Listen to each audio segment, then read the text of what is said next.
Good morning, everybody. My name's Kathy Hewison. I'm the MSF TB Working Group Leader. And welcome to this very exciting webinar about we were going to share the preliminary results of a very exciting study, a huge study that is already having an enormous impact on how we are diagnosing children with TB. So I'm going to run through the agenda. Next slide, please, Helena.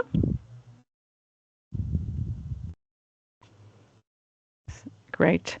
So you can see listed here, we're going to start with just a quick overview of the TACTIC project by myself. Then Helena Wager, who is the principal investigator of this multi-site study, will introduce the interim results on the diagnostic part of the study.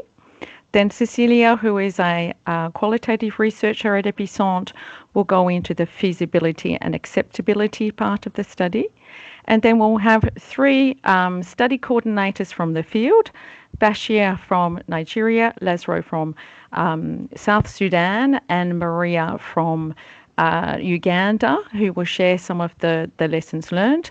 And we've got Jasmine, who is a pediatrician and a researcher, who will talk about the documentation of the implementation. And we will have time at the end for questions and answers. So if you could please put your questions in the Q&R at the top. You'll see at the top of your screen. It's a bit different than a normal Teams meeting. There's a chat. We won't be using the chat for the questions. Please put your questions in the Q&A, and we will be reminding you along the way that the chat we will use for the questions, please. We may not be able to answer all the questions at the end, and so if you put your questions in the question and response, we will get back to them and try to answer them as we go if we have more time, don't have enough time to answer them live at the end of the session. Good. Okay, next slide, please, Helena. Let's start.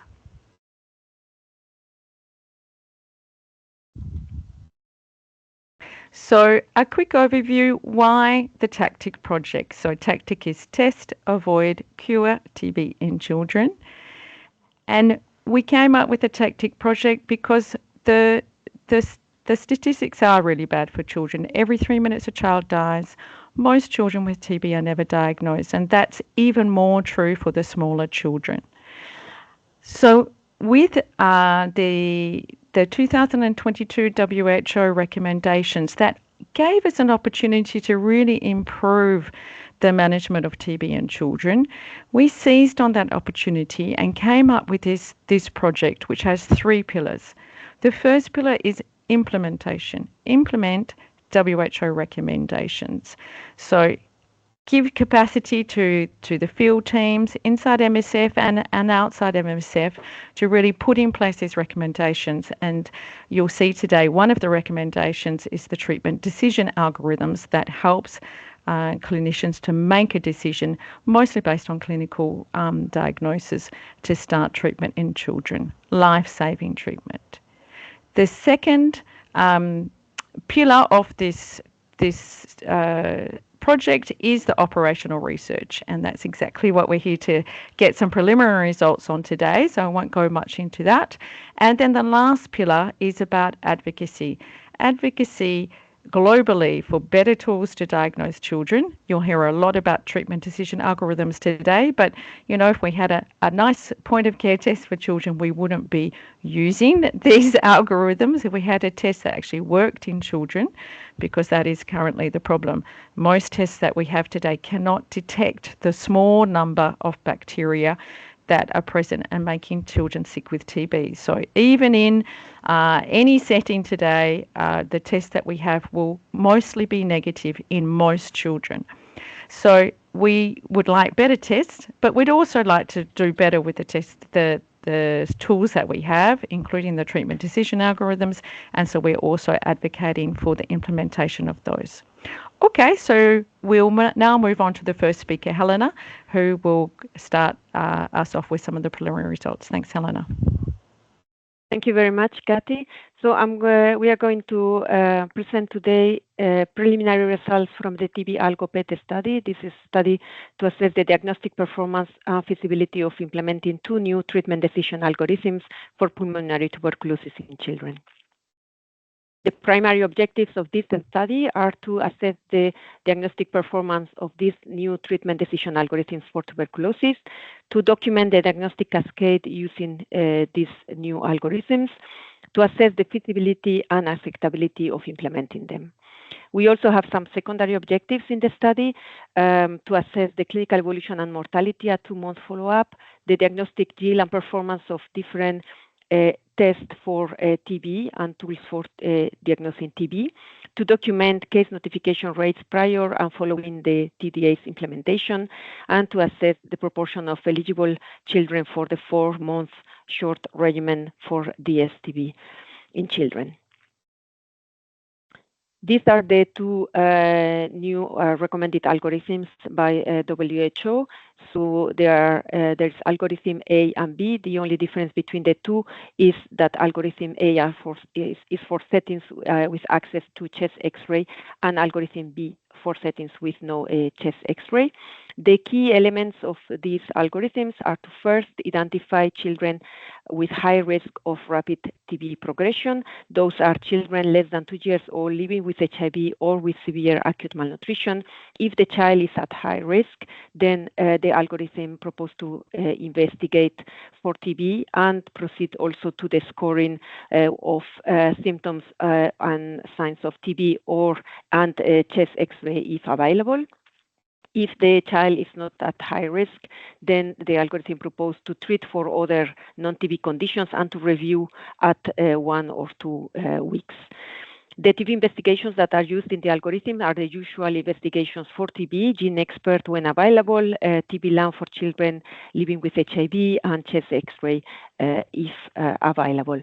And the history of contact with a person with TB is also taken into consideration. The score of the algorithm is based on signs and symptoms and chest X-ray for algorithm A, and only signs and symptoms for algorithm B. If the score is more than 10, the algorithm recommends to treat for TB, and if not, to review after 1 or 2 weeks. The TB ALGO PED study has 3 components: prospective diagnostic study to assess the algorithm diagnostic performance, an analysis of routine program data to document case notification rates, and a mixed method study to assess the feasibility and acceptability of the implementation. Let's concentrate now on the diagnostic study. The population of this diagnostic study are children with symptoms of TB under 10 years of age, which is the same population that is eligible for the algorithms. The study is being conducted in 5 sites, so we are presenting interim results here. The study is still ongoing. The sites are Guinea, Niger, Nigeria, South Sudan, and Uganda. And some sites focus on a specific children population, such as children living with HIV in Guinea or malnourished children in Niger and Nigeria. The procedures of the study, again, follows the procedures of the algorithms: medical history and clinical exam, different investigations with a gene expert depending on the availability in the country, determine TB lung for children living with HIV, chest X-ray when it's available, and in addition, for the research for research purposes only, we are doing 3rd-generation LAM in urine and ultrasound in the South Sudan. We are also performing culture in Uganda. For the analysis of routine data, we are reviewing health facility registers and TB registers. So this table shows the characteristics of the population. It includes 1,613 children, and you have also in columns the characteristics by country. So if we first look at the full population of children, and again, these are interim results of the study, we can see that the age is low, 1.7 years of age. Most of the children are hospitalized, and most of them are also at high risk of rapid TB disease progression. And the 3 conditions for being at risk of rapid TB disease progression are being severely malnourished, 70%, 22% of them, half of them less than 2 years of age, and 10% living with HIV. If we now look at the population by country, as I said, Guinea is focusing only on children living with HIV, and all of them are ambulatory. Niger, Nigeria, and South Sudan includes mainly hospitalized children, and most of them are severely malnourished, and Uganda includes more ambulatory children. This table shows the steps of the algorithm cascade that are being performed. So among all children eligible for the algorithms, 82% had a gene expert test done. 71 of those living with HIV had a TB-LAM test done. 1/3 of the children had a chest X-ray, and most of them had a algorithm score performed. 2/3 of the children who were eligible for a second visit came for this visit. Let's now look at treatment initiation. Among all children with presumptive TB included in the study, 1/4 were diagnosed with TB and started on TB treatment, and most of them were diagnosed and started on TB treatment at the initial assessment, so within 1 week of the first encounter. The reasons to start TB treatment following the algorithm cascade were in the overall population. Among the 430 children that started TB treatment, 7% of them had a positive gene expert, and that was the primary reason. 6% had a TB-LAM positive, almost 20% a contact with a person with TB, and for 70% of the children, the main reason to start TB treatment was having a score more than 10. If we now look by type of population, we can see that among children living with HIV, having a TB-LAM positive, it was a reason to start TB treatment in 20% of them, and among children that had not a high risk of progression, having a contact with a person with TB was an important reason to start TB treatment. It is important also to highlight that most of the children with a positive expert or a positive LAM had also an algorithm symptom score more than 10. Let's now look at results of gene expert. This table shows gene expert positivity among children that were tested. We can see that overall positivity rate was 3%. If we now look by sample, gastric aspirate positivity rate was also 3%, stool 2%, nasopharyngeal aspirate and tongue swabs 1%. And we also have assessed the diagnostic accuracy of the new algorithms, and for doing this, we have compared the algorithm recommendation with the classification of the children as TB or not TB using the international consensus case definitions for intrathoracic TB in children. These results are done on 1,354 children, and we found a sensitivity of 91% and a specificity of the algorithms of 87%. As I said, we have also reviewed case notification rates and presumptive TB detection rates in the 5 sites before and after the algorithm implementation, and we have found an increase in the detection of presumptive TB in the sites after the algorithm implementation.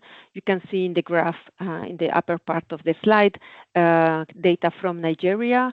The red line shows the time of the algorithm implementation, and we can see how the green line that shows the proportion of ITFC admissions, so admissions in the nutritional center that were detected with presumptive TB, how this proportion increased after the algorithm implementation. The blue bars show the number of admissions.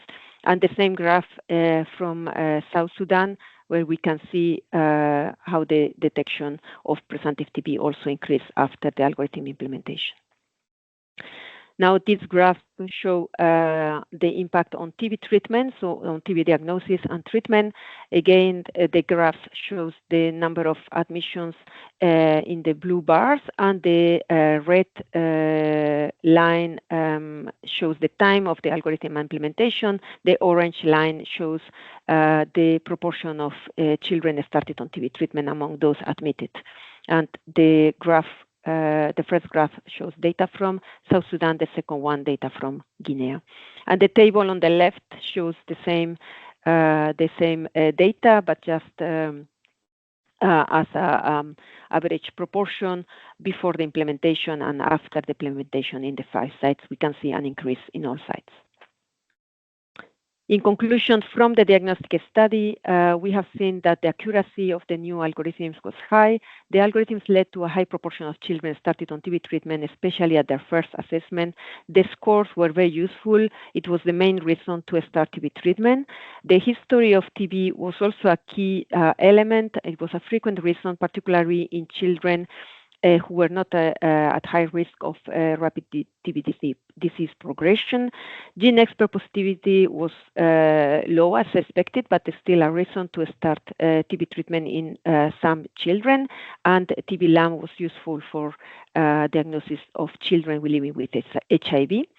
And overall, we found an increase in presumptive TB detection and TB treatment after the algorithm's implementation in all sites.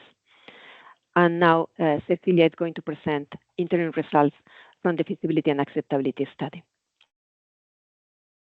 Yes, thank you so much, Helena, for presenting the quantitative aspects of the research. I will talk about the feasibility and acceptability of the TDAs. Next slide, please.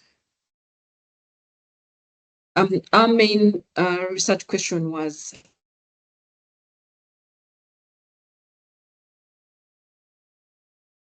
acceptable, and we sought to answer this question using qualitative research methods. We did this assessment in 3 countries, Guinea, Niger, and Uganda, and we used a mixed method study design. We conducted interviews with caregivers. We also conducted interviews with health workers and also did focus group discussions with them. We analyzed the data using thematic analysis and critical discourse analysis. Next slide, please.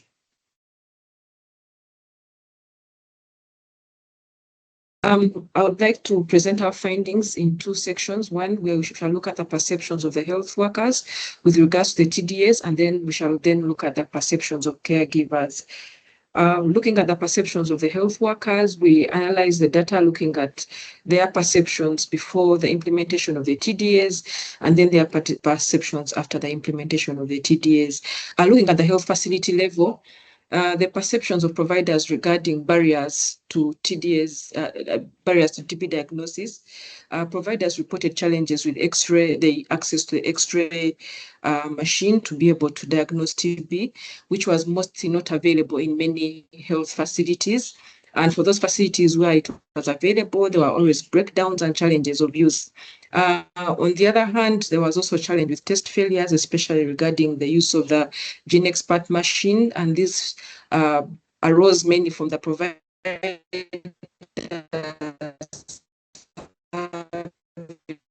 with providers having challenges with collecting valid samples, and this led to test failures. And then the providers also reported challenges with dependence on other health facilities to be able to do diagnosis of TB. One of the key things they reported was that they had to send samples to other health facilities for gene expert testing, which was quite challenging. And all these challenges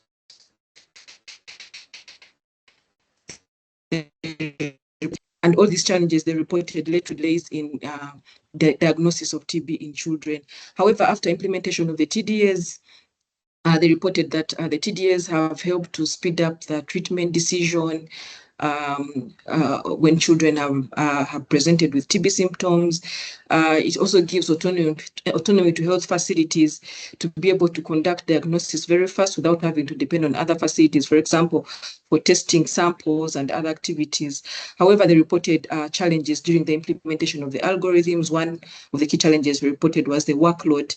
However, this workload was related to a lot of paperwork, which was mainly study related other than programmatic, the real world setting. The other barriers that providers reported at the health worker level was lack of knowledge and difficulty in identifying the signs of TB, and they're mainly having associations of some of the symptoms to other health conditions like pneumonia, like malaria, and it was always difficult for them to zero down to a child having TB. But after implementation of the diagnosis, of the TDAs, the scores, they reported the scores gave them a tangible evidence for decision making. It gave them an increased feeling of efficiency and autonomy. And then they said that the TDAs were easy for all the staff to use, irrespective of the cadre, whether one was a clinician, a nurse, or a medical doctor. And then they also reported that the TDAs, in one way or another, enhanced their professional skills. Next slide, please.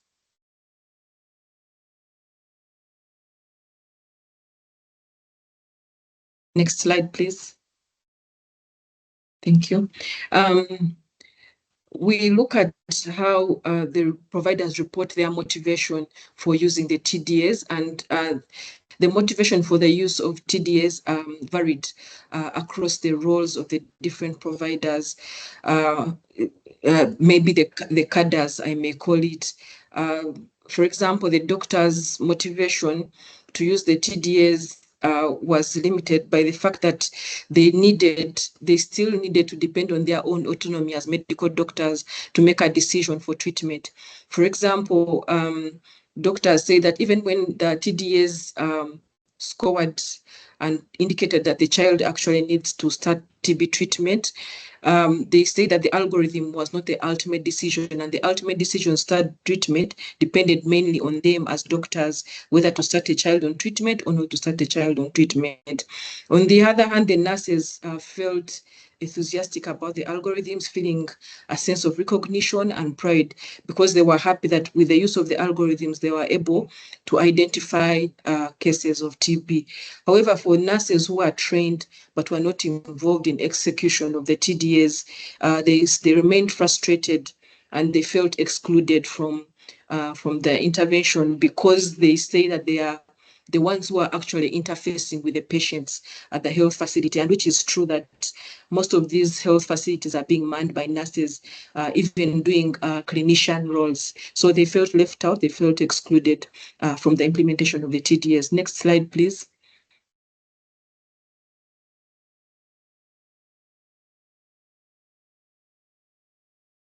So the other perceptions presented by health workers included their perceptions of how caregivers perceived TB.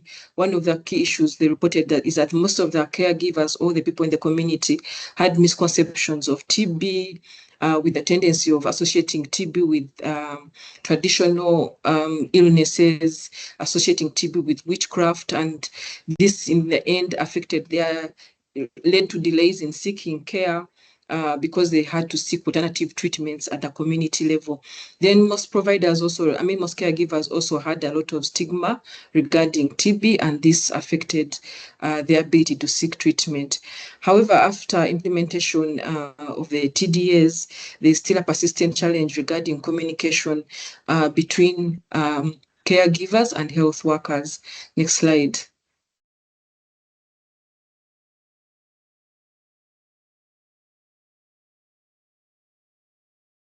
Yeah, so with regards to communication between clinicians and health workers, there was a big barrier, especially this affected the ability of the health workers to use the TDAs effectively.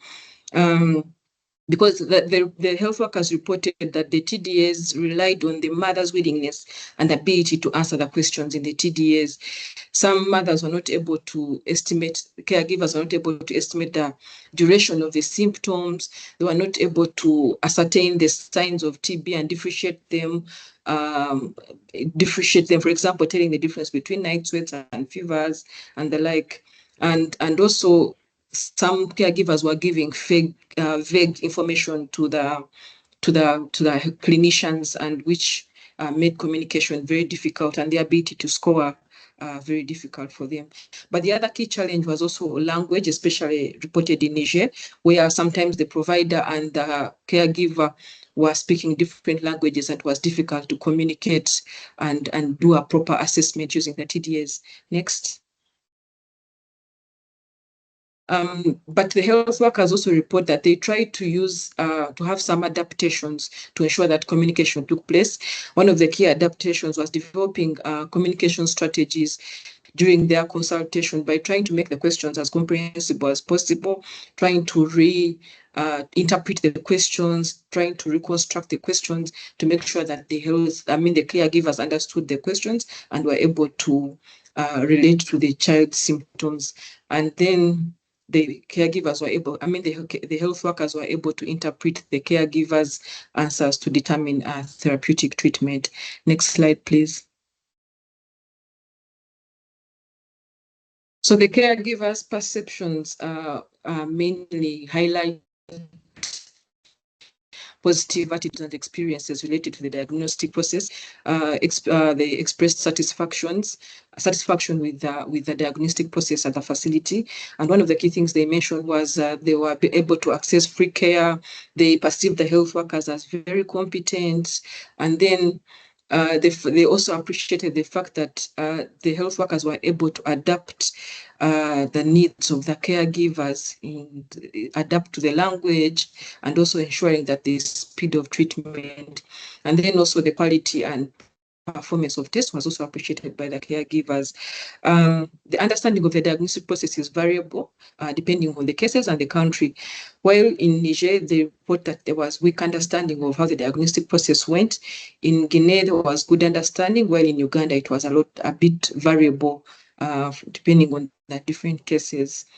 For caregivers who had children diagnosed with TB, they expressed a sense of efficacy, appreciating ability to take their children through treatment, do the regular visits, which they had to do at the health facility, and they exercised a sense of control and a sense of pride as they cared for their children. However, of course, they mentioned efforts around costly transport and the logistical efforts to attend the visits and give treatment to their children. Next slide, please. So what are the key lessons that we learn from this? One of the key lessons we learned is that the diagnostic process is overall acceptable for caregivers. However, the level of understanding of the diagnosis and the associated tests varies depending on the site and the population. And then also the TDAs are very acceptable by the health workers as they provide autonomy and facilitate the diagnosis and allow for more children to follow TB treatment. The adoption of the TDAs was motivated by an increase of legitimacy and a feeling of efficiency. And another lesson is that TDA's implementation helps to overcome barriers associated with diagnosis of TB. However, there are some persistent barriers, for example, stigma and then misconceptions around TB. Next. So we still have ongoing questions. We still have persistent questions. For example, how can communication between health workers and carers be facilitated? How do we continue supporting healthcare workers, empowering them and improving their competency?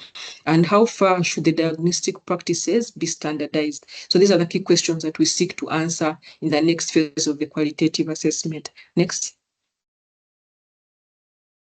So our next step is to understand the evolution of the practices and potential changes post the study, which will be the phase 3 of the study. Thank you all for listening.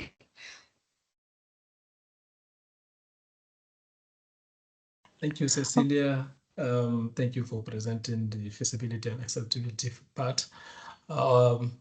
My colleagues and I will talk about the lessons learned from the field regarding the algorithms implementation. I'll be talking about our experience in Nigeria. Next slide. In Nigeria, we implemented the algorithm around the peak season of malnutrition in our project, and this has led to high recruitment demand because of the peak of malnutrition. And this means we had to train a lot of staff regarding the new algorithm, which was not an easy task to do. But with the introduction of the simplified forms and also having frequent refresher trainings to these staff who joined later actually helped in this, and also having a focal person following up these activities helped in this challenge. Then we had issue with the X-rays regarding the quality and also the timing. For the quality, we had to go and look for external facilities where they can give us a quality X-ray, and then started using those facilities. And the timing, when we don't have X-ray at the point of scoring a patient, then we use algorithm B, which can be used without X-ray. Then now we seem to have a solution regarding the X-ray, as the project has got a new X-ray machine, hopefully to be operational end of this month. And then because of the high TB diagnosis, we haven't since the implementation of this algorithm, increased demand of TB medications also happened, and this led to almost rupture of the TB medications. But with good discussion and collaboration with the State Ministry of Health and as well as the Federal Ministry of Health, our supply was increased, and at the time of almost imminent rupture, we got some supply from the neighboring state who helped us. And up to date, we don't have supply challenges, as the Ministry of Health is supplying us medications routinely on quarterly basis. Now we'll hear from my colleague from South Sudan. Thank you. For the South Sudan, some of the main challenges that we have the issue of the higher population mobility, because there is the people that are coming from Sudan after the war in the Sudan, and they will not stay in Malakal for a long time. So what we do normally, we do request the TB investigation and lab test as soon as possible, that to make sure that the test was done for the patient before they left Malakal. Another issue as a challenge is the issue of the HR and training demand. We start continuing doing the training, especially for those who are new recruited at the level of project, and we managed to do the decentralized of the responsibility for identifying the potential preservative TB cases and using the algorithm. Another issue of the challenges is some perception of over-treatment among the clinician.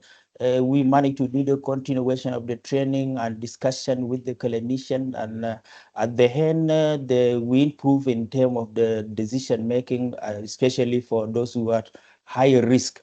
Another issue is the issue of the low rate of completion of the follow-up visit, and this is because those who are living in Malakal, especially, they are new in Malakal, they not know exactly where they're living. That's why they do provide the wrong address to the clinician, and was very hard for the HP team to tracing them or to bring them back. So what we managed to do, we increase the health promotion support, and we increase the emphasis on the phone visit, and that was we managed to improve the little bit the number of the follow-up visit. The issue, another issue is the issue of the TB lamb was stock out, was rupture, because we are doing the TB lamb test for all the children that was enrolled in the study. So what we did, we continue supplying change management in the partnership with the pharmacy and supply team. Thank you. We can continue with my colleague Maria in Uganda. So thank you so much. So to start with, the challenges in Uganda are not in any way related to the study, but just that the study was conducted in government health facilities. And these are the usual challenges that we see in a programmatic setting. So we divided them mainly into two. One was mainly equipment, and also the staff, the HR, challenges. So with the equipment, we had in the facilities where we have the chest X-ray, we have had breakdown of the chest X-ray for over 8 months. And what was the solution was to either outsource X-ray services from other service providers, or to use the algorithm B, that is the algorithm without the chest X-ray. Then the other is the availability of a gene expert versus a TRONAT. In one of the health facilities, they had a TRONAT, and one of the samples had to be run using, a gene expert. So because the stool validation had not been done on a TRONAT, we had to transport some of these samples to a facility where they were gene experts. So with the help of the Ministry of Health, in some of the facilities, they were able to exchange the TRONAT with the gene experts. So the challenges with the human resource, there is always a high turnover of staff in a programmatic setting. So we had to continuously train the available staff at a particular moment. The other is, as Cecilia noted, there is a little autonomy when it comes to regional referral hospitals or teaching hospitals, because most of the decisions have to go through senior pediatricians. And while you think the algorithm is high and the child has to start anti-TBs, there is always a decision to delay the child to start anti-TBs. So there was a little bit of limited autonomy. So we usually had to train also the senior pediatricians about the TDAs and why we had to start the children on the on anti-TBs. Thank you, and back to you, Helena. Hello, hi, I'm Jasmine. So the programmatic implementation of our treatment decision algorithms aligned very closely with the onset of research, and this was an opportunity for us to capture some of the practical lessons from implementation in the field, and you've heard just about the challenges from some of my colleagues. We also studied the process and looked at some of the cross-cutting lessons from each of the 5 study sites. There was an awful lot of information that came out of this, and it's impossible to fit all of it into 2 minutes. So I'm going to go with the really key message, which is that although the treatment decision algorithms themselves are not necessarily more difficult in terms of their clinical content compared to how we have been doing TB diagnostics already, in terms of the process of implementation, they should be understood as a complex health intervention. And the reasons for this is because the treatment decision algorithm involves multiple steps. There are different entry and exit points. There are different patient journeys and temporal transitions depending on the risk factors of different patients. And the usage can be influenced obviously by different clinical contexts, but also by different decision makers and the availability of resources, as you've already heard. In addition to that, because they are a pathway of care as opposed to a single intervention or test, they also need to be integrated into the wider aspects of paediatric care in different types of facilities. We observed that implementation essentially involves understanding, planning, and action in 4 key domains. They are the context, the people, the process, and the tools. The context is the overarching umbrella that influences all the different specific barriers and facilitators to using the treatment decision algorithms. And you can see on the slide some examples of what could be needed in each of the other domains. Next slide, please. So what's new? And it's in many senses, those kind of 4 domains, they're not new pieces of information to anybody who's worked in implementation processes before. But what we also observed is that even when we understand the theory of how to approach a complex health intervention, as healthcare providers, we often tend to focus on the more immediate and measurable aspects of that intervention. For example, the provision of training. We also focus very heavily on barriers such as the challenges to supply of diagnostic investigations, as you've already heard. And these things are important as part of a whole, but they are not the single rate limiting steps. And perhaps what we observed is also a need to focus more strongly in the areas of planning and process management. And this includes obviously assessing needs and the impact of a scale up in terms of the number of children diagnosed with TB and the impact of that on your treatment processes, and the ability to pilot your use of the treatment decision algorithms to evaluate how they're being used in your local facility, and then to strengthen those care pathways by embedding knowledge and sustaining their use over time. The summary of our work is outlined in a full report, which you can access either via the QR code that you see here, or I think someone's very kindly putting a link in the chat as well. And that covers more of the detail in terms of the process, the challenges and the lessons that we saw in the 5 study sites. And it also includes what's called a theory of change model, which has inputs and activities pertaining to the 4 different domains. And this is just a suggested framework to support some higher level implementation strategy. Thanks very much. I'll hand back to Helena for the final messages. Thank you very much, Jasmine. So take-home messages from the overall presentation that we have done. So we have seen that the new algorithms led to a high proportion of children started on TB treatment, especially at their first assessment. And for most of them, the diagnosis was based on clinical assessment and the algorithm score. We have also observed an increase in presumptive TB detection and TB treatment in all study sites after the algorithm's implementation. The new algorithms were well accepted by health workers, particularly in health centers with less skilled staff and in ambulatory care. The algorithms implementation in various settings and populations from 5 countries show the importance of repeated training and maintenance of a strong integrated clinical practice.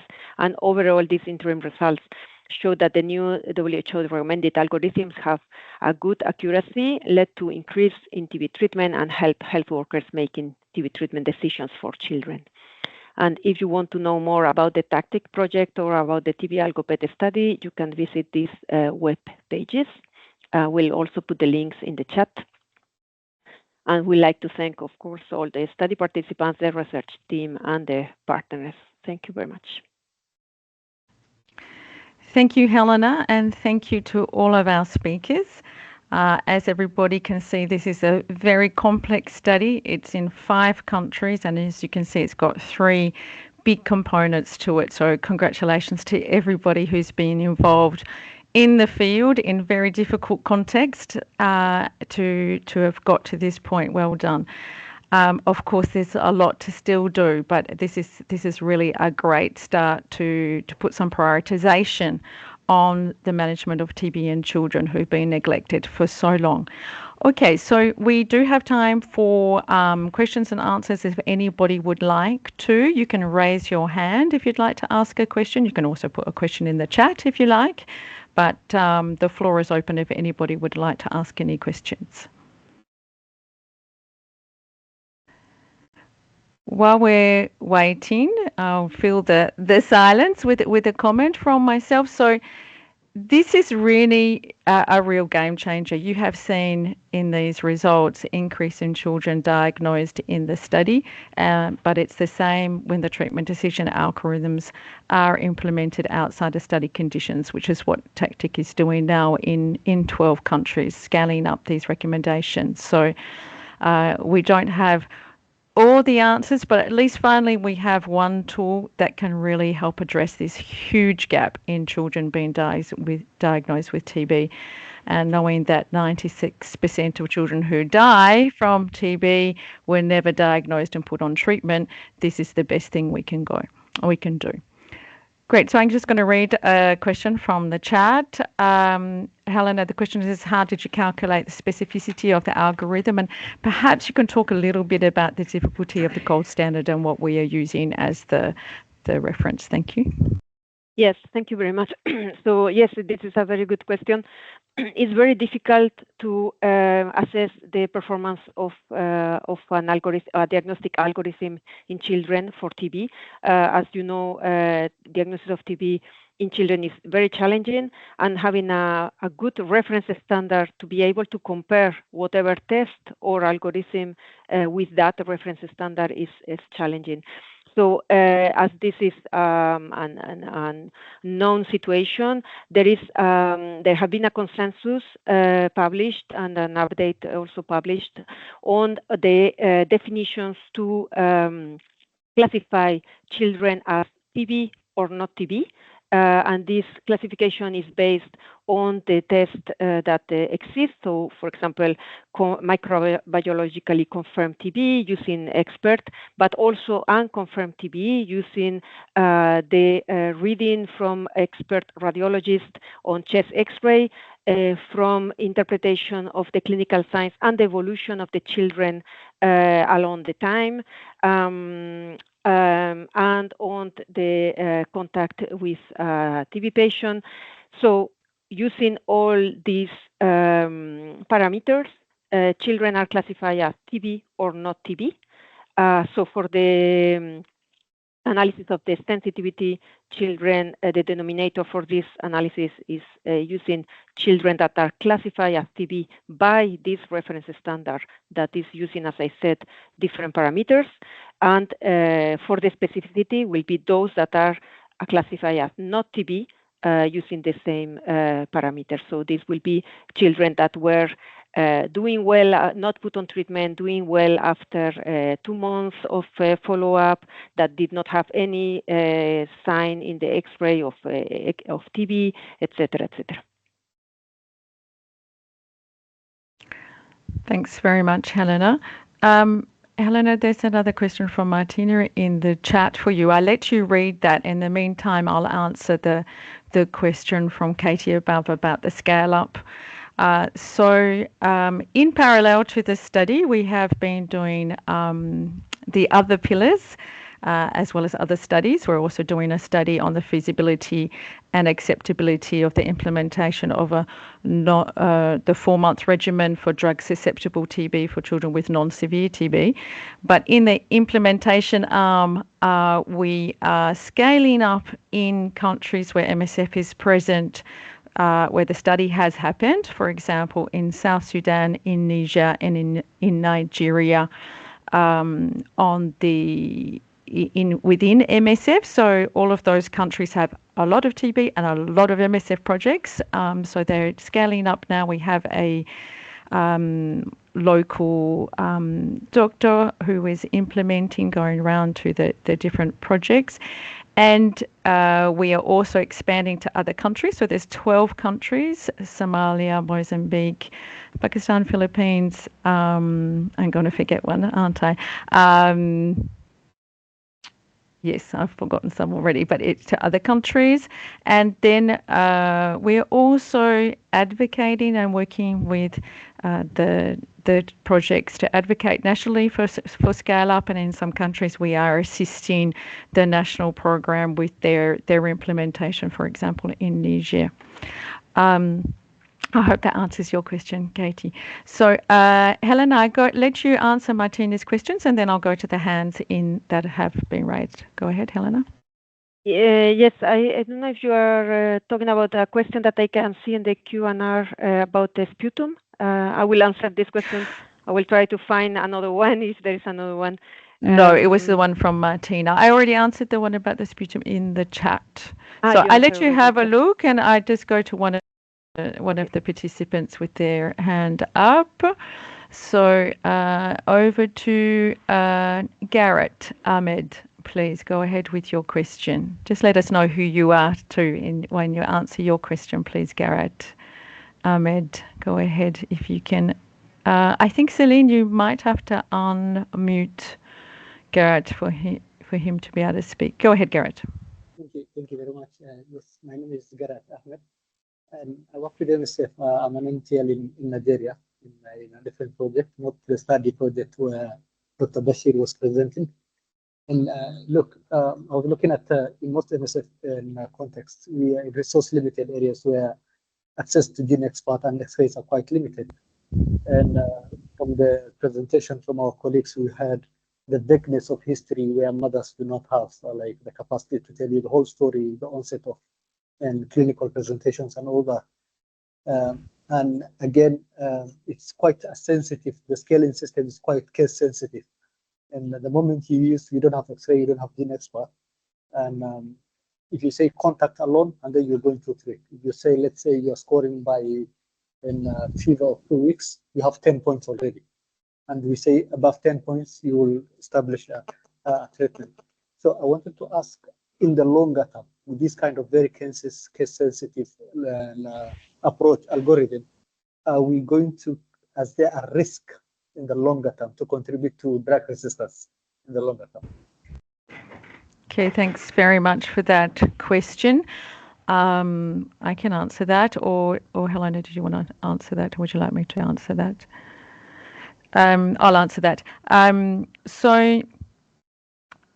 I think your project was all malnourished children, I think, yes. And so they all have a symptom of TB, but they're all also at risk of developing TB because they're malnourished. So are they malnourished because of insufficient food, or are they malnourished because they have TB is the question. And I think this is a very difficult population, and probably the most challenging population that we don't know all the answers for, and will be, in my opinion, where we should be concentrating our efforts for further research and further understanding of the best way to use these algorithms in that population. But the algorithms do accept a certain amount of overdiagnosis to avoid the underdiagnosis, which leads to death.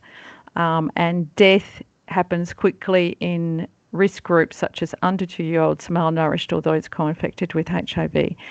So in terms of the risk of developing resistance, if a TB treatment is given to somebody without TB, firstly, it's generally well supported by the child. But if the treatment is given with fixed dose combinations, the risk of developing resistance is not there. If the person doesn't have TB bugs, they can't develop resistance if they're getting treatment for TB. So the resistance is not a concern for us. It would be lovely to have a test that would give us those answers. So once again, let's still advocate for better tools, better tests for children that will help us to better diagnose them and treat everybody better.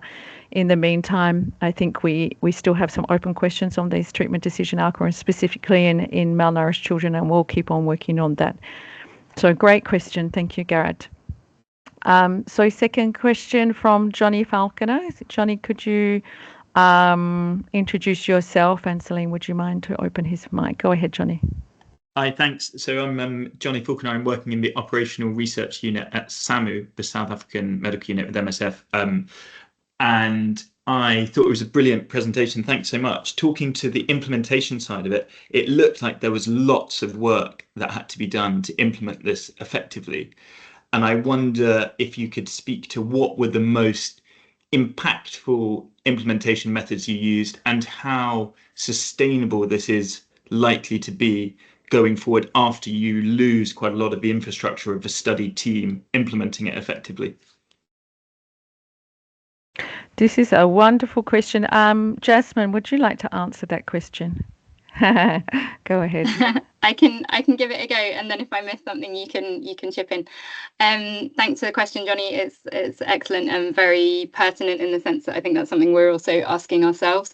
I was responsible for the implementation programmatically in Nigeria prior to the onset of the study, and I worked with Dr. Bashir, who also presented in today, who was the study coordinator. I think from our perspective, the most kind of impactful aspects of implementation I felt was really spending some time in that kind of pre-planning, context assessment, really understanding how your facility works, and kind of getting into the nitty-gritty of how you integrate a care pathway for TB with the other processes and procedures that your facility encompasses. And I think that's what I think is probably most important. I think the other aspect is that training is obviously really, really important, and kind of understanding baseline knowledge, introducing the concepts of the treatment decision algorithm and teaching about the content.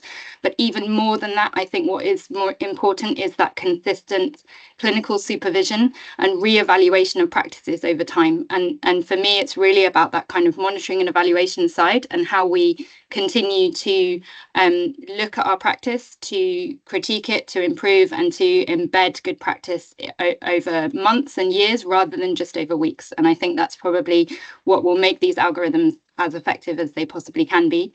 And that is obviously a huge amount of work in and of itself, but in terms of what will make these algorithms sustainable in the long term, and whether they will be sustainable in the long term, that's part of the work that we'll be doing for the next phase 3 of the study, is that we hope to do, it won't be necessarily a full sustainability assessment, but we hope at least to look at fidelity to the algorithms. So to, once the study infrastructure is withdrawn, to assess how teams are able to continue using the algorithms and to follow the steps appropriately once that infrastructure is no longer present, and to look at it purely in a programmatic sense. So I think phase 3 will be really interesting from that point of view.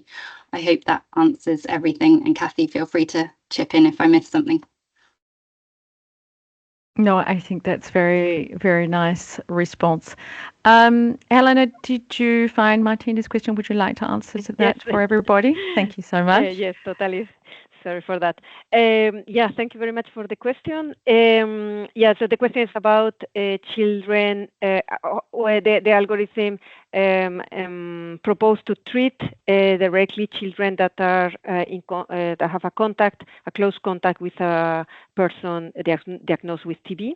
And so Martin is asking about the diagnostic accuracy of this approach. So we haven't done a specific assessment on the accuracy of only that part of the algorithm. However, well, maybe two points to highlight. One is that the children that are eligible for the algorithm are children with signs or symptoms of TB. So they have presumptive TB. Is not is the algorithm is for this population. So so that's the child will be a child with signs and symptoms of TB that on top has a contact with a person with TB. And to answer the question, there is no further confirmation, neither with the score or with other tests, to treat that child. The algorithm proposed to treat directly. And this is what the teams are doing in the field. We have asked the question on how people felt about doing this. I remember people from Uganda, we were discussing about this, and they were feeling comfortable with doing this. They were feeling that they could treat better and missed less patients by applying this recommendation. Thanks very much, Helena. Okay, there's some more.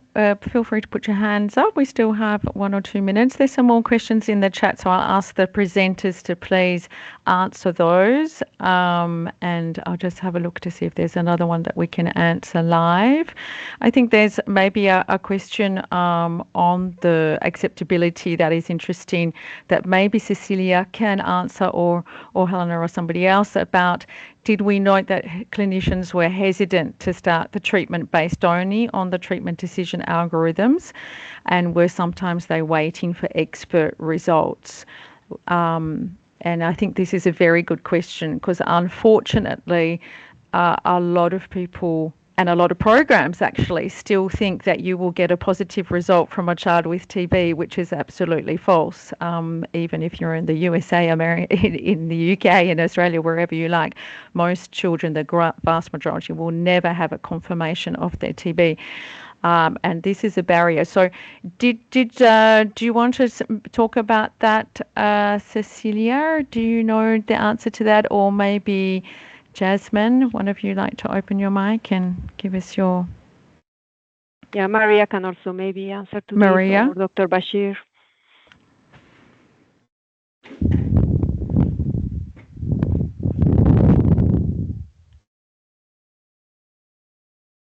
Maybe in the meantime, I could, can you hear me? I could just give a reflection. Yes, please. On what I just presented from what we found. Maybe Maria will augment. I don't know the actual practice, because I didn't observe the decisions.